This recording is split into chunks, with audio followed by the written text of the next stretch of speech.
I don't know why I'm doing this, but I've decided to immortalize this story forever. I think my story will surprise you, because what I did, how I got revenge. Well, let's start all over again to immerse you in the context. My wife, 29F, and I, 29M, have been married for 6 years, and things have been rocky for the past year. We decided to go on a vacation to try and rekindle our marriage, hoping some time away would help us reconnect. We booked a beautiful resort in the Bahamas, and I was really looking forward to it. The first few days were great. We went snorkeling, relaxed on the beach, and even had a few romantic dinners. I thought things were finally turning around. But then, halfway through the trip, I started noticing some odd behavior from my wife. She'd disappear for hours, claiming she was going to the spa or taking a walk to clear her head. I didn't think much of it at first, but then things took a turn. One evening, she told me she was going to the resort's yoga class. I decided to surprise her by joining, but when I got there, she wasn't in the class. I asked the instructor, and she said my wife hadn't been to any classes. My stomach dropped, and I had a terrible feeling something was wrong. I went back to our room and waited, trying to stay calm. She came back a couple of hours later looking flushed and happy. I asked her how the yoga class was, and she gave me some vague answers about how relaxing it was. That night, I couldn't sleep. I kept replaying everything in my head, wondering if I was being paranoid. The next day, she said she was going to the spa again. I decided to follow her. I know it sounds creepy, but I needed to know what was going on. She didn't go to the spa. Instead, she walked to another part of the resort and met up with a man I had never seen before. They were laughing and holding hands, and I felt like my heart was being ripped out of my chest. I watched as they went into his room together. In a moment of impulse and confusion, I decided to follow them inside. The door was slightly ajar, and I slipped in quietly behind them. What I saw next froze me in place.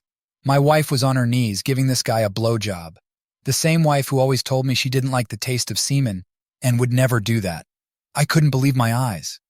I pulled out my phone and started recording, feeling a mix of rage and helplessness. They didn't notice me at all. I filmed them having sex, capturing everything as proof. It felt surreal, like I was watching a scene from a bad movie, but I couldn't look away. My whole world was crumbling right in front of me. When she got back to our room, she acted like nothing was wrong. I played along, pretending everything was fine, all the while planning my next move. I haven't confronted her yet because I have a plan to get back at them. I'm not sure how it will play out, but I'm determined to make them pay for what they did. Any advice on how to handle this would be appreciated. Should I go through with my plan, or is there a better way to deal with this? Hey everyone, it's been a few days since my last post, and I want to thank everyone who gave me advice and support. I've been working on a plan to get back at my wife for what she did, and I think I've got everything figured out. Let me tell you what happened and how I'm planning to deal with this. After I caught my wife in the act with that guy at the resort, I felt utterly devastated. But instead of confronting her right then and there, I decided to play it cool and act like I didn't know anything. I pretended everything was fine, all while plotting my next move. I knew I needed to do something big, something that would make her feel the same level of humiliation and betrayal that I felt. We were still at the resort, so I decided to use that to my advantage. I knew we had plans to go to the movies at the resort cinema, and that's where I would make my move. I went to the theater a few days before our movie night and spoke to the employees. I told them I wanted to surprise my wife with a special message before the movie started. I even showed them the beginning of the video, which was just me talking, so they wouldn't suspect anything. They agreed, thinking it was a sweet gesture. Little did they know what I had in store. The night finally came. We got to the theater and my heart was pounding. I could hardly contain my anticipation. We grabbed some popcorn and found our seats. I kept glancing around, making sure everything was set up as planned. My wife was completely oblivious, chatting about how excited she was to see the movie. The lights dimmed, and the screen flickered to life. Instead of the usual trailers, my video started playing. Hi everyone, my wife and I have been together for a long time, but recently we have been having a little trouble in our love life, I said on the screen. We decided to go on vacation to try to improve our relationship. I want to say thank you to my wife for what she decided to show her true face. At first, my wife seemed confused, wondering why I was on the screen. But then, as the video continued, her face turned white as a sheet. The hard scene played out, Her with that guy, doing things she'd never done with me. The theater was silent, except for the sound of our video. I watched her face twist in horror and disbelief. She started crying and muttering, "No, no, no," and then bolted from her seat, running up the aisle. As she did, I stood up and shouted, "Run, whore!" The entire theater was in shock, murmurs and gasps filling the air.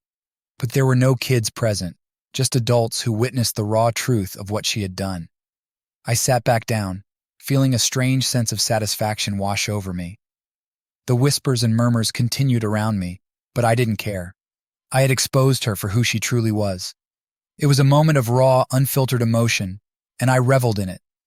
The aftermath was immediate and chaotic. My wife, or rather soon-to-be ex-wife, disappeared for the rest of the night. I didn't see her again until the next morning. She was a wreck, her eyes red and puffy from crying, but I felt no sympathy. She had made her bed, and now she had to lie in it.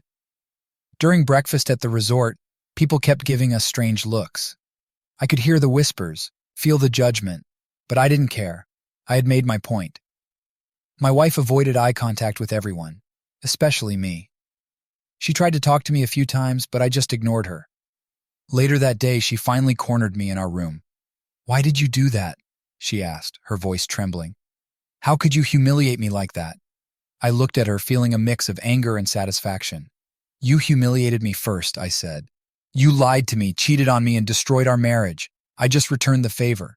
She broke down crying, but I felt nothing. I watched her sob, and for a moment, I almost felt a pang of guilt. But then I remembered the image of her with that guy, and any sympathy I might have had vanished. We spent the next few days avoiding each other. She stayed mostly in our room, while I spent my time exploring the resort, trying to distract myself from the mess my life had become. I met a few people, made some small talk, and even joined a couple of activities to keep my mind off things. One evening, while having dinner alone at one of the resort's restaurants, I struck up a conversation with a fellow guest named Jake. He was there on vacation as well, and we quickly bonded over our shared love of hiking and adventure. I didn't tell him about my situation, but it felt good to talk to someone and momentarily forget about the drama. Jake invited me to join him and a few others for a hike the next morning. I agreed, grateful for the distraction. The hike was challenging but rewarding, and for the first time in days, I felt a sense of peace. Being out in nature, surrounded by breathtaking scenery, helped me clear my mind. After the hike, we all sat down for a picnic lunch. Jake's friends were friendly and welcoming, and I found myself enjoying their company. It was a welcome change from the tension and hostility that had filled my life recently. When I returned to the resort, I saw my wife sitting by the pool, looking lost and alone. She glanced up as I approached, but I just walked past her, heading back to our room. I needed to start packing my things. Our vacation was coming to an end, and so was our marriage. The last night at the resort, I decided to attend the farewell party they were hosting. I needed one last distraction before facing the reality of returning home. The party was lively, with music, dancing, and drinks. I mingled with other guests, trying to enjoy myself as much as possible. At one point, I saw my wife standing alone by the bar. She looked miserable, and part of me wanted to go over and say something, anything to make her feel better. But then I remembered the betrayal, the lies, and the hurt, and I stayed where I was. As the party wound down, I found myself talking to a woman named Emily. She was kind and easy to talk to, and we spent the rest of the night chatting and laughing. It felt good to connect with someone, even if just for a little while. The next morning, it was time to leave the resort. My wife and I packed our things in silence, the weight of everything that had happened hanging heavy in the air. We checked out, got into a taxi, and headed to the airport. On the flight home, we didn't speak. I couldn't bear to look at her, and she seemed too ashamed to meet my eyes. I knew that when we landed, I would be filing for divorce. There was no way we could come back from this. When we finally landed, I felt a sense of relief.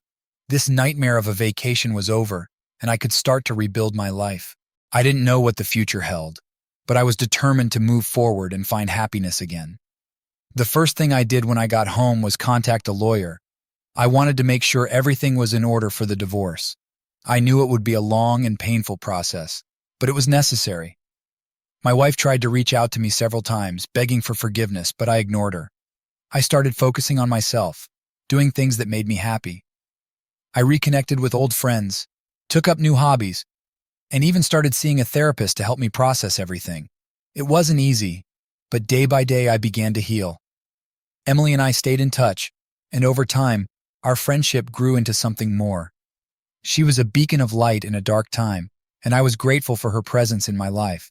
We took things slow, understanding that I needed time to heal before diving into a new relationship. Hey everyone, it's been a while since my last post. First, I want to thank everyone for their support and advice. It's been a roller coaster, but I'm still standing. A lot has happened since that night at the resort, and I need to share what's been going on. After we got back from the resort, I filed for divorce immediately. I thought that would be the end of it, but things have taken a turn I didn't expect. My wife, or soon-to-be ex-wife, has a brother named Jason. Jason and I were never close, but we were always civil to each other. That changed pretty quickly after the whole theater incident. A few days after I filed for divorce, I started getting messages from Jason. At first, they were just angry rants, calling me all sorts of names and accusing me of humiliating his sister. I ignored them, figuring he needed to vent. But then the tone changed. He started saying things like, "I'm going to find you," and "We need to talk man to man." I understood this as a threat, that he wanted to harm me. The messages kept coming, and I started feeling genuinely scared. I didn't know what Jason was capable of, and I wasn't taking any chances. I decided to buy a gun. I'd never shot a gun before, so I signed up for lessons and started going to the shooting range regularly. It felt strange at first, but I wanted to be prepared. I couldn't let Jason intimidate me. Meanwhile, the divorce proceedings were moving forward, but not without complications. My wife was contesting the divorce, claiming she wanted to take most of our jointly acquired property. I was stunned. After everything she did, she still had the nerve to try and take what we built together. One day, out of the blue, I got a message from her. She suggested we meet. I didn't understand why she wanted to do this, since we were already preparing for court. My gut told me it was a bad idea, but I decided to consult with my lawyer first. I needed to know if it was even legally advisable to meet with her before the court date and what my chances of winning were. I called my lawyer and explained the situation.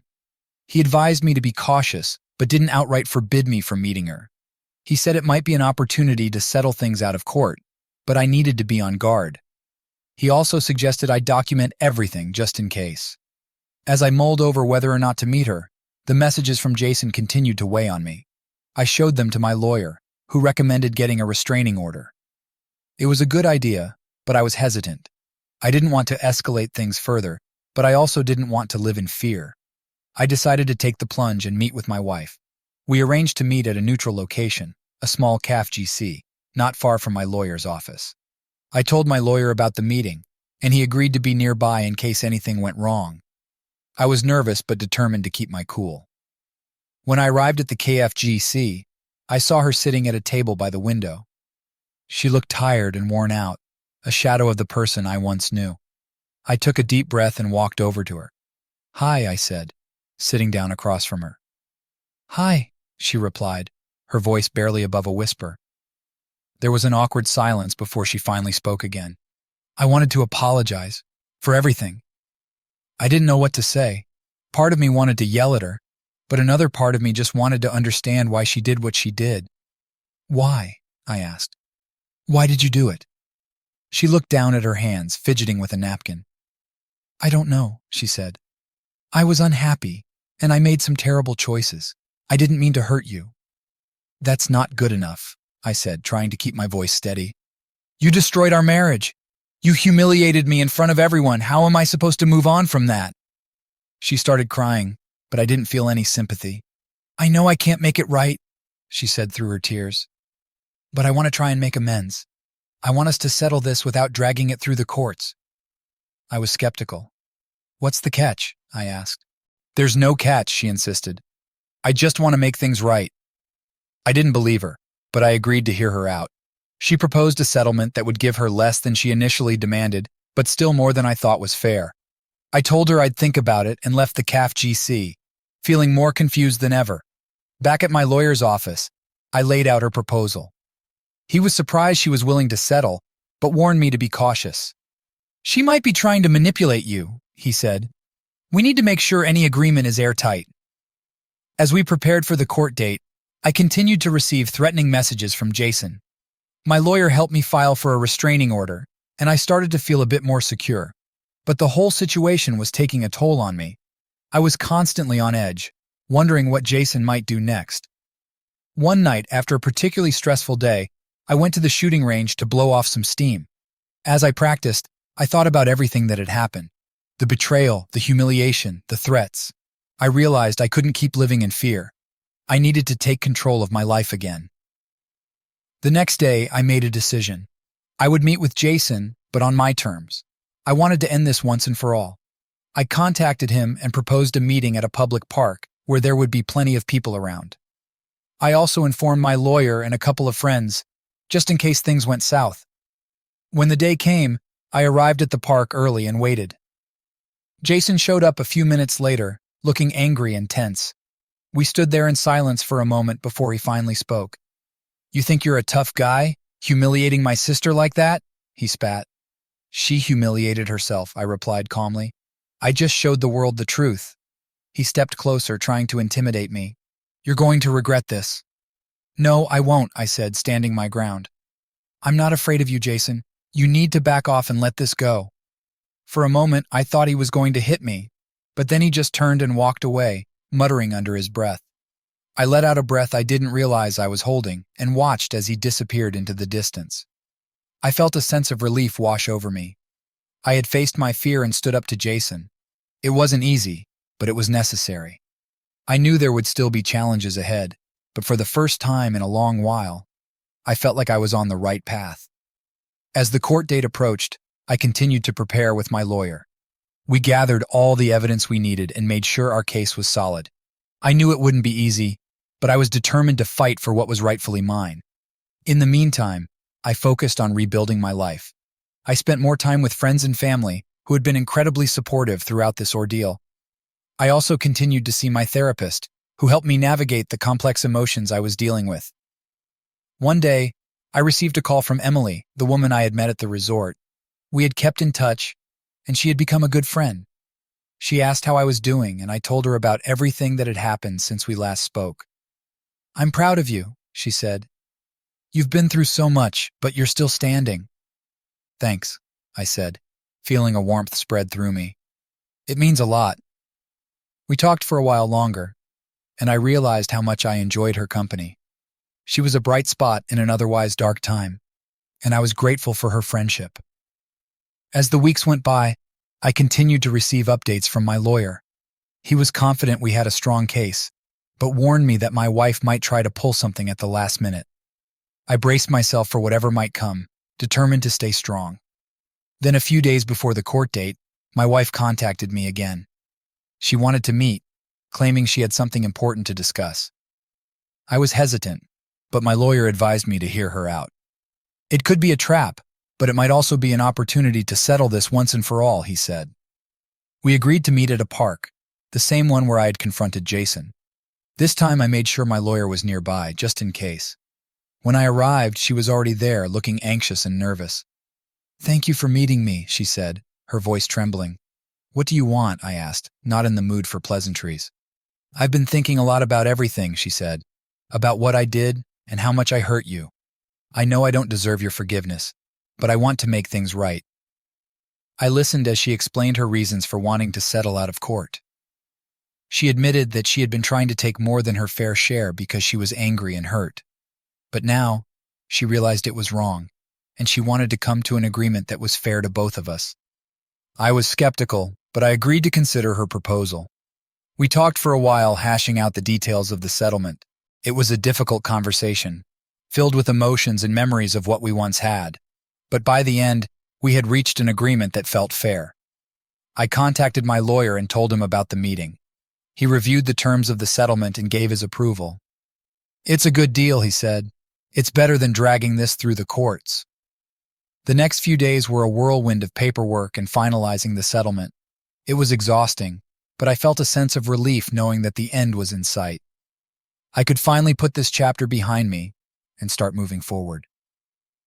Throughout this time, I kept thinking about how everything had unfolded. The betrayal at the resort, the public humiliation, the threats from Jason, and the emotional turmoil. It was a lot to process, but I was learning to cope with it all. I continued going to the shooting range, not just for protection, but also as a way to relieve stress. The focus and discipline required for shooting helped me clear my mind and regain a sense of control over my life. Emily and I stayed in touch, and over time, our friendship grew into something more. She was a beacon of light in a dark time, and I was grateful for her presence in my life. We took things slow, understanding that I needed time to heal before diving into a new relationship. As the court date drew nearer, I felt a mixture of anxiety and anticipation. I knew that once it was over, I could finally start to move on with my life. But there was still a part of me that dreaded facing my wife in court and reliving the painful memories. Hey everyone, it's been a while since my last update, and a lot has happened since then. This part of my story takes place in the courtroom, where the divorce proceedings finally came to an end. It's a lot to process, and I need to share it all with you. The court date had finally arrived, and I was filled with a mix of anxiety and anticipation. I knew that once this was over, I could finally start to move on with my life. My lawyer and I were well prepared, and I felt confident about our case. My soon-to-be ex-wife and her lawyer were there, looking just as tense as I felt. The judge listened to both sides, and it was clear that my wife's initial demands were unreasonable. She had tried to claim most of our jointly acquired property, but my lawyer made a strong case for a fair split. The evidence of her affair and the public humiliation she caused weighed heavily in our favor. As the proceedings went on, I could see my wife becoming more and more agitated. Her lawyer tried to paint her in a sympathetic light, but the facts were undeniable. The video I had taken, the testimonies, and the messages from Jason all painted a clear picture of betrayal and deceit. Finally, the judge made a ruling. The settlement was fair, giving us an equal split of our assets. I was relieved. It felt like a weight had been lifted off my shoulders. The judge's decision meant that I could keep the house and my savings, while my wife would get her share of the joint property. As we exited the courtroom, my wife's parents approached me. They looked heartbroken. Her mother, with tears streaming down her face, spoke first. "You were such a wonderful couple," she said, her voice trembling. "It's a shame it all happened like this." Her father nodded in agreement. "We never expected this. You were like a son to us. We're so sorry." I felt a pang of sadness. Despite everything, I had been close to her family, and seeing them so hurt was difficult. "I'm sorry too," I said. "I wish things could have been different." Her mother broke down crying, and her father led her away, giving me a sad nod. It was a bittersweet moment. I was free, but the damage done was irrevocable. As I walked out of the courthouse, I saw my wife and her lover standing together. They looked unsure and awkward. I approached them, feeling a need to close this chapter of my life with some finality. "Well, that's it," I said, looking them both in the eyes. My wife started to say something, but I held up my hand. "I don't want to hear it. We're done. I hope you both can live with what you've done." With that, I turned and walked away, feeling a strange mix of relief and emptiness. The chapter was closed, but the wounds were still fresh. 3 days after the court hearing, something unexpected happened. I was at home with Emily. We were having a quiet evening when there was a loud knock on the door. I opened it to find my ex-wife standing there, clearly drunk. "What are you doing here?" I asked, keeping my voice calm. "I just wanted to talk," she slurred, stumbling slightly. "I miss you." Emily stepped up behind me, her presence a solid reassurance. "Go to hell with your lover," she snapped at my ex-wife.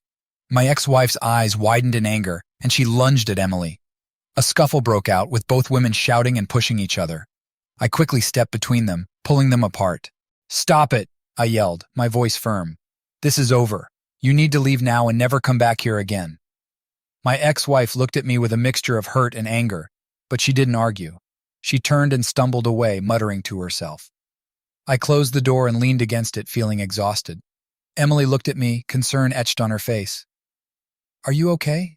she asked softly. "Yeah," I said, letting out a deep breath. "I'm just glad it's over." But it wasn't over. A few days later, as I was walking home from the store, 3 men jumped me from behind. They beat me severely, leaving me bruised and battered. I ended up in the hospital with multiple injuries, though thankfully, none were life-threatening.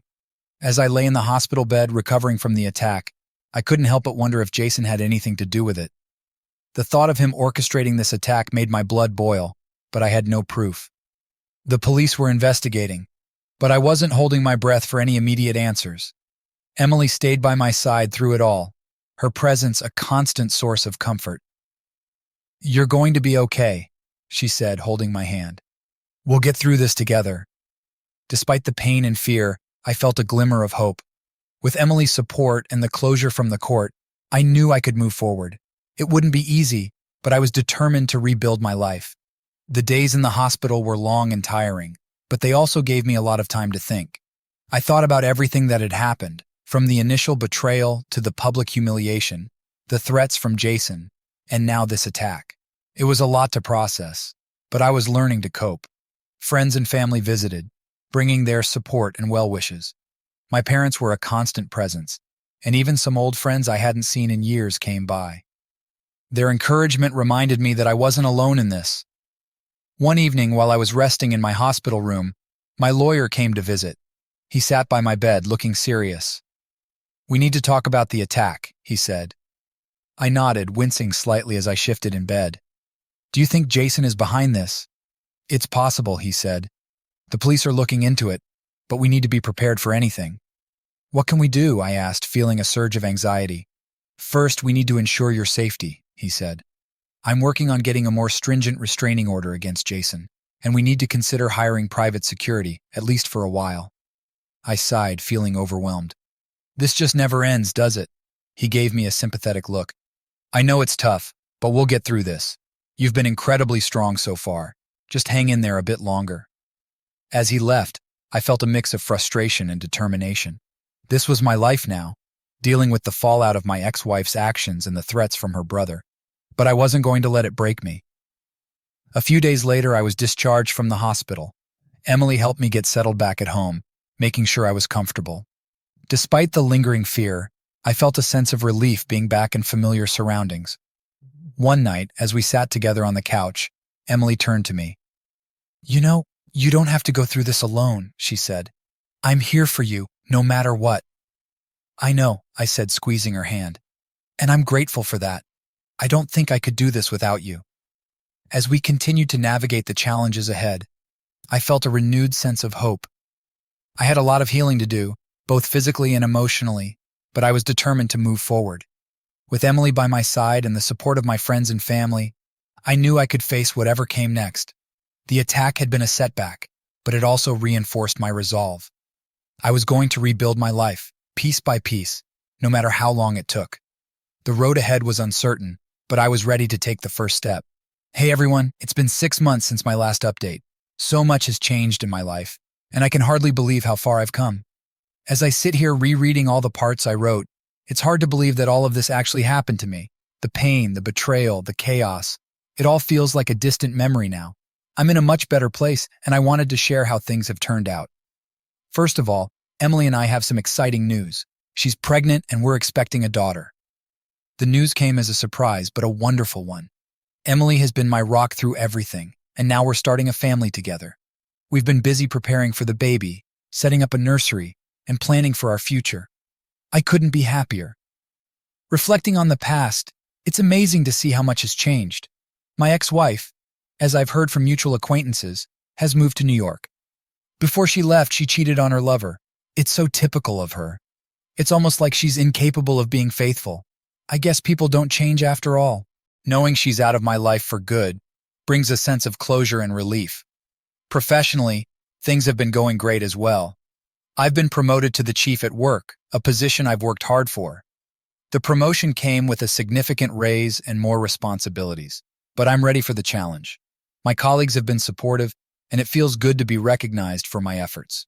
Work has been a welcome distraction and a source of stability during these turbulent times. On a lighter note, I got myself a pet rat.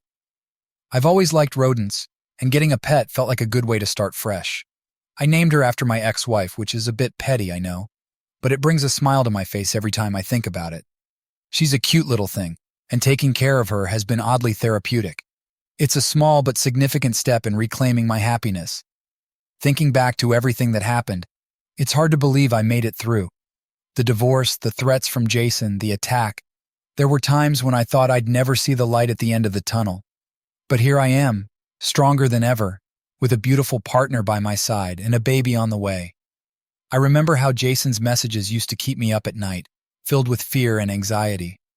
Now, they're just a distant memory. After the restraining order was enforced and the police got involved, he finally backed off. I haven't heard from him since the attack, and I hope it stays that way. Emily and I have taken steps to ensure our safety, and we're moving on without looking back. Emily has been amazing throughout this entire journey. She's supported me in ways I never thought possible. We've grown closer, and our bond has only strengthened with time. The pregnancy brought us even closer, and we're both excited and nervous about becoming parents. We've been attending prenatal classes, reading parenting books, and getting advice from friends and family. It's a new chapter in our lives, and we're embracing it wholeheartedly. Reconnecting with old friends has also been a blessing. They've welcomed me back with open arms, and I've realized how important it is to have a strong support network. We've had countless nights out, catching up and making new memories. It's a reminder that life goes on, and there's always room for new beginnings. I've also found solace in new hobbies. The shooting range, which started as a way to feel secure, has become a regular pastime. It's not just about the skills, it's about the focus and discipline it requires. I've also taken up hiking, thanks to my friend Jake, who I met at the resort. We go on weekend trips exploring new trails and enjoying the great outdoors. It's been a fantastic way to clear my mind and stay active. The support from the online community has been incredible as well. Sharing my story, reading your comments, and receiving your advice has been a huge part of my healing journey. Knowing that others have gone through similar experiences and come out stronger has given me hope and strength. Your encouragement has meant more to me than words can express. In a way, everything that happened has led me to this point. The pain and betrayal, while devastating, have also made me stronger. I've learned to trust myself, to value my worth, and to surround myself with people who truly care about me. Life isn't always fair, but it's how we respond to the challenges that define us. Emily and I often talk about the future, about the kind of parents we want to be, and the life we want to build for our daughter. It's a conversation filled with dreams and hopes, and it makes me realize just how far I've come. From the depths of despair to the heights of new beginnings, it's been quite a journey. For those of you who are struggling, remember that there's always hope. Even in the darkest times, there's a way forward. Surround yourself with supportive people, seek professional help if you need it, and never give up on yourself. Life can take unexpected turns, but it's those twists and turns that make us who we are. Thank you to everyone who's been a part of this journey with me. Your support, advice, and encouragement have made a world of difference. As I close this chapter of my life and look forward to the next, I do so with a heart full of gratitude and hope.